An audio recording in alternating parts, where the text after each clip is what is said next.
Hey everyone, Joey here, aka Animus, and welcome finally to the last part of my vinyl collection series. It has been over 2 years since I first started making this. I've accumulated so many more records in that span of time that very soon I think I'll set right to making an update video. But for now, enjoy a bumper final installment of all the rest of the records in my collection thus far. Starting off, I've got a bunch of records from 70s synth pioneers. Tangerine Dream, definitely some essentials to have in my collection as a huge electronic music fan. So I've got Fedra, which is one of their earliest albums, their most acclaimed and probably my own personal favourite. It's just an incredibly unusual, unique, otherworldly ambient record that is far from like the typical sort of just light, soft and safe ambient music that you often got in the early days of the genre. It's very kind of it's very out there and has got a huge emotional range, so love listening to this one. I actually got this one fittingly in Germany, and I got it along with this other Tangerine Dream album, Force Majeure, which is maybe one of the proggiest Tangerine Dream albums. An absolute belter. I love this thing, and it's got some awesome futuristic artwork here, which is great fun. We've also got Stratosphere, another one of their best, and the Sorcerer soundtrack, which is a pretty compelling early example of dark ambient music, I guess. Then I got a huge 80s pop album, Tis for Fears, Songs from the Big Chair. This is just maybe one of the most airtight pop albums of all time. Just each and every one of these 8 tracks just sounding absolutely huge but never overblown, always backed up with this incredible, genuine, emotional heft. Obviously, we all know Everybody Wants to Rule the World, but so many tracks on here just absolutely go off in a way that's almost unparalleled. Kind of a crowning achievement of 80s music production, I'd say. I've got this They Might Be Giants album, Lincoln, which is actually my dad's originally, and I haven't checked this out in full yet, but they definitely seem like something that might be my thing. Kind of fun and eccentric alternative rock. Now I've got 2 Amon Tobin records. First up, Out From Out Where, which is probably my favourite he's ever done. Just an absolutely insane, dense, futuristic, psychedelic listen. Very heavy, a kind of hi-fi album to put on at high volume and let yourself be taken on a wild journey. And it's a very unique LP in my collection in that this cover actually glows in the dark, and normally it takes a bit of like charging up with like a UV to get it to properly show itself, but it's a very cool and interesting idea that I haven't really got on any other albums in my collection, and it's a really, really beautiful color, this marbled gold, very extravagant looking, just like this album, which I cannot recommend enough. Very glad to have that. And one with a bit of a story, I've got his Ithaca EP with this, and this is one that I reacted to ages ago when I was tiny, and No Mark Recordings and the 2 artists actually saw the video, which was just the absolute coolest thing in the world at the time. Not as cool as being contacted and sent the freebies of this album and the poster I've got on my wall over there, which I still can't believe happened. Thank you guys so much. Really cool crystalline looking colour here as well. Very neat little dark ambient experience. I've got a few records from Isao Tomita, Japanese electronic music innovator. These are all electronic interpretations of classical music. So firstly, I've got Snowflakes Are Dancing, which is a collection of Debussy pieces for electronics. He's one of my absolute favourite classical composers, and this is a pretty ornate, elaborate, gorgeous sounding set of renditions. Claire de Lune in particular is just like hauntingly beautiful with the full power of that like early 70s analog synth sound. I would definitely recommend this one. Firebird, this has Stravinsky's Firebird Suite, Debussy's Prelude to the Afternoon of a Faun, and Mussorgsky's Night on a Bare Mountain. Great selections, and the latter piece absolutely pops off as you'd expect it would. Same goes for the Planet Suite from Holst, which is totally done justice. This thing is absolutely huge and awesome throughout. Bit of an underappreciated one here. I have the self-titled only album by the band Towers on the Geometric Lullaby label, which you might know as one of the biggest labels in Vaporwave, but this is definitely more of a dark ambient record. I don't know why I have so many dark ambient records late in the alphabet, but that's how it is. I do love this style of music, and this is honestly one of the most immersive and haunting and emotionally complex albums I've heard in the genre in recent years.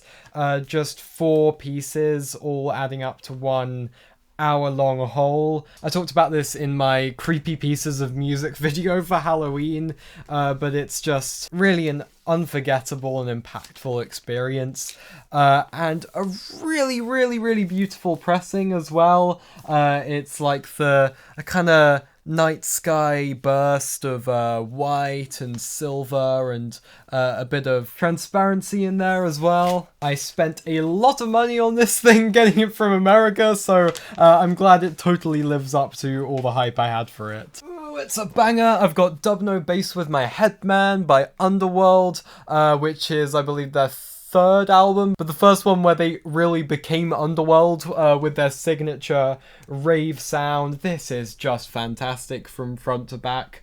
So many hard-hitting cuts on here. Dark and Long, Dirty Epic, Cowgirl, oh my god.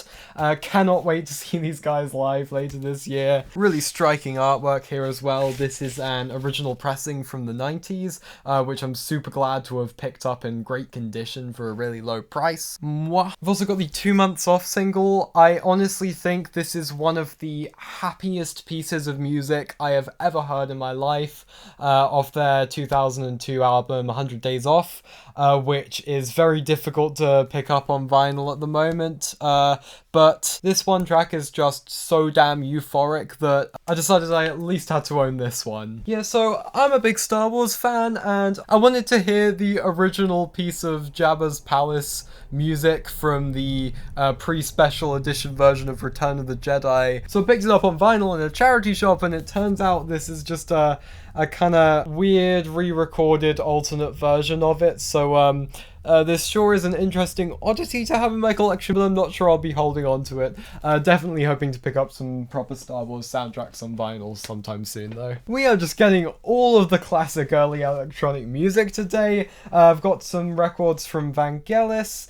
I have, of course, the Blade Runner soundtrack, which is one of my favorite soundtracks of all time, one of my favorite albums of all time. I literally just talked about this in my Q&A video, but yeah, just absolutely bloody fantastic from front to back, and I couldn't not have this on vinyl. And then I've got, how do I say this, Boborg? This is like a really experimental record from him, just 2 sides of abstract synth effects. I definitely need to give this another listen and see if it clicks with me a little bit more, but I was definitely intrigued on first listen, to say the least. And I've got Albedo 0.39, which is just very different to either of the ones I just talked about, full of over-the-top prog rock bombast, but it's pretty awesome compositionally. I've got the Verve Urban Hymns 90s Britpop classic that I just found for the most unbelievably low price in the entire world, £2 I think, in a charity shop. So I thought, how could I not? And this is a pretty great album and one of my favourites in its particular niche, I'd say. I'm a big Yes fan, as you'll see later, and Rick Wakeman records often turn up for very cheap secondhand prices, so I've picked up 3, but I'm now realising I haven't actually listened to any of them in full yet. But anyway, I've got 1984, Journey to the Centre of the Earth, and The Myths and Legends of King Arthur and the Knights of the Round Table. I'm definitely down for some ridiculous prog rock excess. Will they prog too close to the sun? I don't know, but I guess I'll have to get back to you on that one. Jessie Ware, What's Your Pleasure? One of the best pop albums of the 2020s so far. Easily, probably one of my favorite, I guess, new disco albums as well. This thing is sleek and gorgeous and groovy and catchy as hell. You'll notice my copy isn't in the best condition of all time, but this was in the £5 sale at Banquet Records, and in like new condition apart from this damage in shipping, and it's a sixth of the price you would have paid for it normally, and the discs are perfect, so I really can't complain too much. And this is also the deluxe edition with a bonus disc of solid extra material, so yeah, definitely glad to have this one. Jeff Wayne's musical version of The War of the Worlds, just a brilliant example of musical storytelling and prog rock and early electronic experimentation. Fantastic artwork here, and a whole booklet with the lyrics and story and everything. I'm sure loads of you already know about this one. And then we got Stevie Wonder's Songs in the Key of Life, widely considered one of the greatest albums of all time, and for fantastic reason. 2 whole discs of extravagant brilliance, and actually, yeah, not only does this one come with a booklet, it's also got a little bonus 7-inch single. So it's actually a very, very luxurious 3-disc affair, and I'm super glad to have this in my collection. I've got a couple of 12-inch singles from the Yellow Magic Orchestra, who you'll see if you watch my discography review I got very into recently. We have Light and Darkness 808 State remix, which is a single-sided promo record, and this EP, which has got a bunch of remixes of tracks from their debut and from Multiplies, which also has 808 State alongside The Shaman and The Orb. Definitely hope to get some full LPs from the band sometime soon. And I was talking about Yes! And here they are. I've got a bunch of LPs from these guys. Got the classic Close to the Edge, with one of the greatest sidelong tracks of all time, I'd say, with that opener. Brilliant artwork here as well, courtesy of Roger Dean. I've got Relayer. This one isn't in the best condition. I might have to find another one. But speaking of artwork, this is absolutely insane. And another album that makes a 20-minute track fly by gloriously with The Gates of Delirium. Fragile, this features the fantastic Roundabout. Then I picked up Tomato in a charity shop for next to nothing, and turns out it's actually quite bad in my opinion, so I guess if you enjoy this album, good for you. Let me know and I'll send it to you, I guess. Free giveaway. And finally, Tales from Topographic Oceans, which is their most insane and OTT release ever, and that's saying something. It's a double LP with 4 sidelong tracks with religious themes. It's absolutely grand and multi-phased and bonkers, but honestly really, really fun if you enjoy that sort of thing. And I think that is the end of the alphabet in my collection. From there I've got a classical section, but a lot of that is like records I've had passed on from other people's collections I know, that I think I'll enjoy but haven't actually found the time to put on the turntable yet, so I don't think I'll have a whole lot to say for that section. And then there's a little kind of non-musical or sampling section. I don't think that's all that interesting either, aside from maybe, this is a pretty cool quadruple LP of this Dylan Thomas poem Under Milkwood that I sample for my track The Clock Inside the Great Oak. If you want to know where that little monologue thing comes from. I do think it's very cool that people used to print entire long spoken recordings and audiobooks and radio programs like this. So finally, all that's left to round things off is my 7-inch vinyl, of which there aren't many, and quite a few of them I bought in a big bundle that was being sold off for very little, just looking for anything cool on vinyl to sample, and I didn't have much discretion doing that, so I'll just pick out the ones that I actually listen to for enjoyment and I think are worth showing off. I've got 808 State Pacific, just an absolute belter of late 80s dance music. Tears for Fears, The Way You Are. A couple of Queen tracks. I don't know if I've played this yet. This is Play the Game and A Human Body. I'll definitely check that out at some point soon. I've got Kate Bush, Experiment Number 4, non-album single with a alternate version of Wuthering Heights on the B-side. Very nice. And a single with The Man with the Child in His Eyes and Moving, two of the best tracks off the Kick Inside.